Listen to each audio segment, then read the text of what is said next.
star with numerous flinches and then, towards the end, an eruption from a small filament housed within the southern active region. There was also a solid-sized blast over the limb.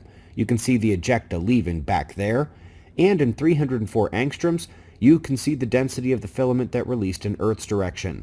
This CME is still small, like the previous ones on the Earth-facing disk, and while it isn't scary, it may give Earth a love tap. Of course, we're awaiting a couple other love taps from small CMEs. Those should be arriving here tonight and into the following days. Bigger love tap up next coming from space, although in terms of its cosmic brothers and sisters, this is just a little baby. They have detected the shortest gamma burst from what they think is the death of a star, and it is shaking up a bit their thoughts on how these processes work and how many mergers versus stellar deaths they're actually seeing with the gamma burst catalog. Folks, the Ganymede habitability campaign continues. It's basically a planet. It's bigger than Mercury. It's got its own magnetic field.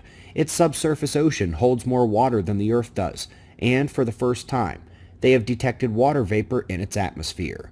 This likely pushes Ganymede up with Europa and Enceladus as the most habitable moons in our solar system.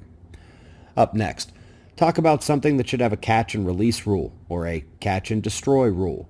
33 15,000-year-old viruses unlocked from a Tibetan glacier, 28 of them definitely new and not present in our world today. They want to bring them back for study. What could go wrong? Up next, we are heading out to the galactic center, the nucleus of our Milky Way. For those who don't know, it had its record outburst in 2019, and we've been covering the data on it since that time. And while it's only in the low wavelength range, it was the largest such flare event from the Milky Way core on record. More here on how they plan to detect even more subtle variations while putting the event in its astronomical place. Let's just hope it doesn't make a much bigger one, because then you're talking galactic superwave, and it would be much worse than the disaster cycle we think is coming up again here soon. Folks, we are back to the data dance for Earth's rotation speed.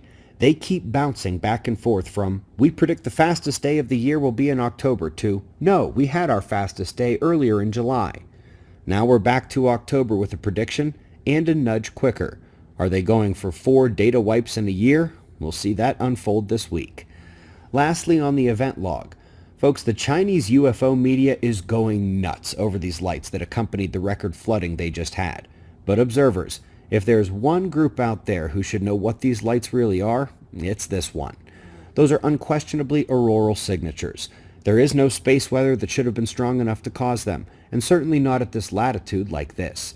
It suggests a more powerful paradigm of global electric circuit connection in these storms up to the ionosphere, and also hints at the vulnerability of the ionosphere as Earth's magnetic protection from this space energy is changing too, weakening. Lastly here, had dinner with some of the Observer Ranch long-term lot members in town.